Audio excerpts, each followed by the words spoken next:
Mata upu se furutolu. O le malaia o Papelonia. O le avenga a Papelonia na vaia Isaia le atali o Amota. Fatu ia le tanga vai le maungatula. Ina le otele ia ia te ilatou. Ina alu i tau atu ia le 5. Ia lato ulu atu wai i faitotoa o li isili. O au lava. Wa ufa yatu ia utangata ua tofia. Wa uvala au lava ia utangata totoa. Ia o ai lo uita. O utangata mita mita ma le faa mawalulunga. O le taalili o le vau tangata i maunga. Peisia i o se nuu e toa tele lava. O le taalili o le faa nunu o malo nuu ese ua faa poto mai. O iovo au, o loo au faa ia o au e taua i le taua. Ua lato uo mai le nuu mamao. Mai le tulu inga o le langi.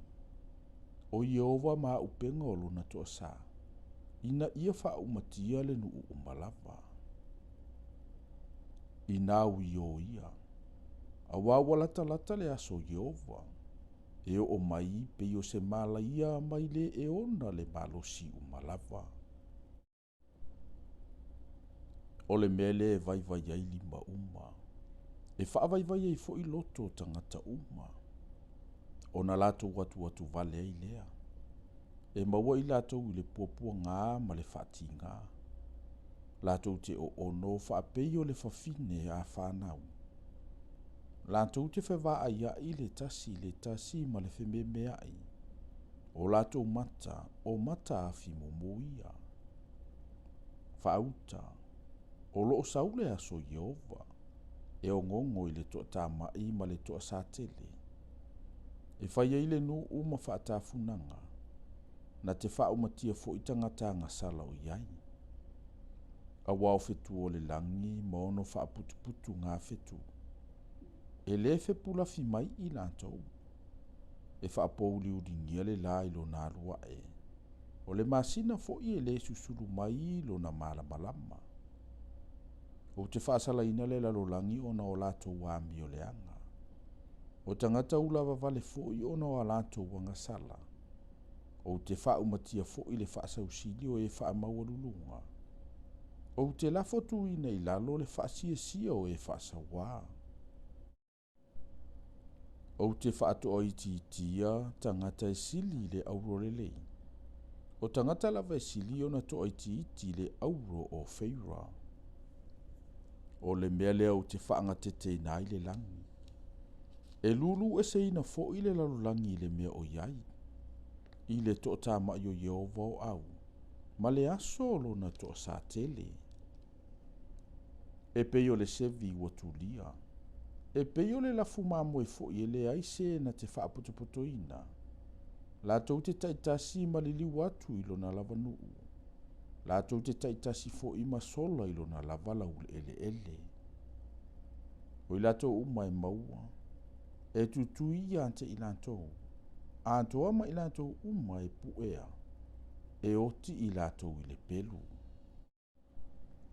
E palasia lantou tama mea i o latou luma. E vetea o latou fale. E fetoso ina fo i a latou wava. Whaauta. O te whaoso antu me tai e tau ma i latou. Latou te le manatu i a rio. E le mana na o fo i latou i auro. O latou au whanai no ti momomoi na i tau le lea. Latou te lea lo lofa fo i whanau. Latou te le whaasau ina tama. O Papelonia fo i. O le wasilio na matangofie i malo. O le a ai matangofie mita ai kaletaia. E avela valea e pei o le whaumatia o soto mama komoro e le atua. E le toe aina e whaavavau. E le maua i lava se tasi le tūpulanga ma le tūpulanga. E le tola wapi e fo i le arapi. O leo mamo e fo i lantou te le ave ai o lantou lafu e ta o toai. Ai ta o toai manu fe ai o le vao. E tutumu fo'i o lantou fale i lulu. E maua i fo'i ia ena. E taa alo i fo'i oti o le vao. E tangi fo'i ai e o lantou maota. Antoa maluko i maota sa fiai. E lata mai o na po. E le faa leva ina fo'i o na aso.